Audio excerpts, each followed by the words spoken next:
होखता पूजनवा छठी माई के बाजता बजनवा सभे जय जय बोलेला।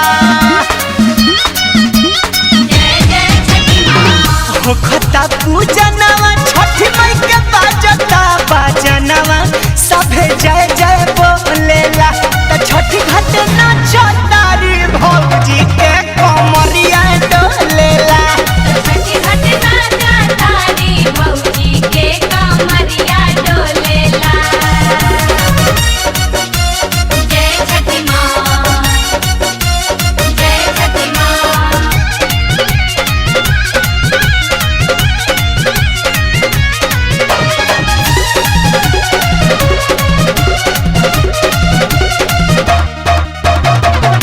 मनसा पुरैली छठी माई मनया कराइल बा।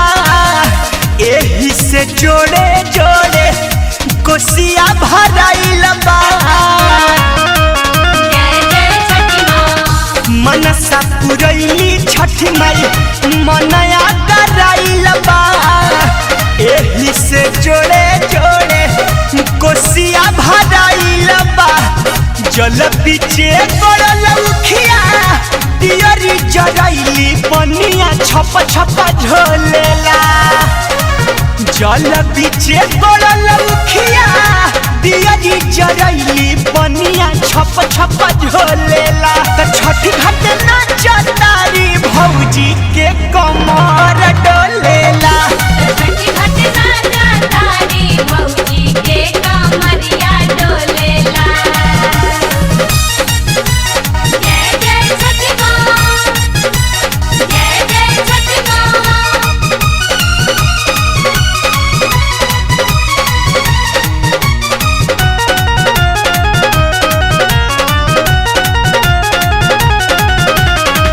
करता पूजैया सभे मिलके एक साथे। गोलू बिशुनपुरी दौरा लेके आइले माथे। करता पूजैया सभे मिलके एक साथे। गोलू बिशुनपुरी दौरा लेके आइले माथे। शक्ति शंकर लगे दिनवा बहुत ही पावन मन में भक्ति घोलेला। शक्ति शंकर लगे दिन